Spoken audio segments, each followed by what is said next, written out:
In this video, I'm going to show you exactly why you cannot only perform maximum strength training or calisthenics or plyometrics on their own. Let's go. Almost every day I see comments and threads on the internet saying all you need to do is lift weights, all you need is calisthenics, or all you need is jump training or plyometrics.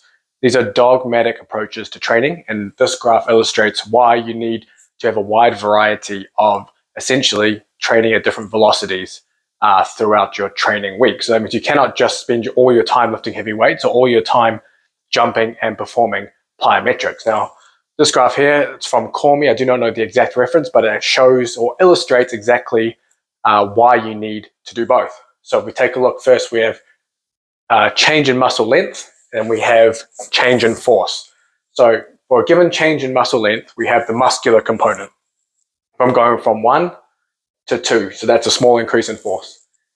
We have a length feedback component that bumps us up to number 3, so a large change in force, and then we have a force feedback component that brings us back down to number 4.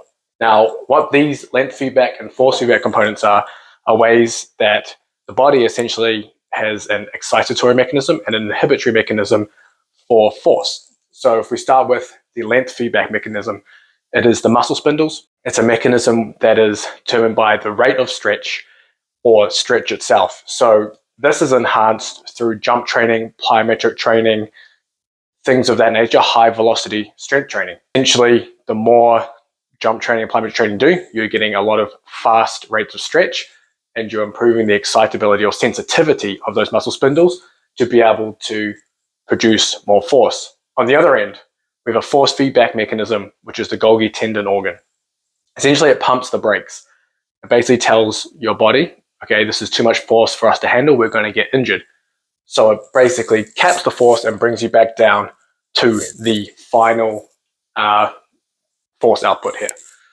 So what we can do is we can improve the length feedback signal through plyometric and jump training, but we can also inhibit this force feedback signal. Now, untrained lifters or untrained individuals have this force feedback mechanism turn on too quickly. And what happens is the force feedback mechanism essentially inhibits the amount of force they can produce. But over time with training, specifically heavy strength training, we can actually start to inhibit this force feedback mechanism or desensitize it. So instead of having our end force production into number 4, potentially we can move this up between 3 and 4 or to number 3 over time as you get stronger. So that's essentially the illustration of this graph, where we get a given change in muscle length. We have the muscle spindles, which bump our force up. We have the force feedback mechanism, which brings us back down. We can enhance our upwards to number 3 to produce more force, and we can reduce the sensitivity of the force feedback mechanism to keep us as high as possible. So how does this look within your training? It just means that within a training session, a training week, or a training cycle, you want to be touching on high velocity and low velocity strength training, essentially a vertical integration approach. Instead of just blocking your training where you're only doing jumps and plyometrics or power training, or you're only doing maximum strength, you have a thread of these qualities throughout your training week and throughout the training cycle.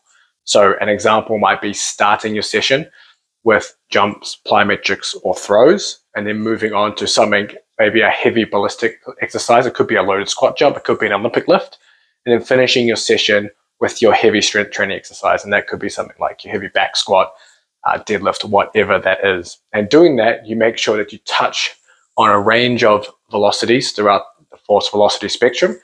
And at the same time, you make sure you touch on improving this length feedback mechanism and creating a more excitable, almost a sensitive muscle spindle, but then also inhibiting this force feedback mechanism so you can produce more force and not put the brakes on so early. If you enjoyed this video, please like and subscribe to the channel. If you have any other topics you want me to cover, throw them in the comments. I'm always looking for new topics to cover in videos, whether that's practical things around training or more scientific, theoretical things on the whiteboard. I can run through anything like that as well. Also, if you jump down the description, there's a link to the Sweet Science of Fighting underground community. You get all the training programs, online courses, and the Discord, private Discord community with a range of coaches in combat sports.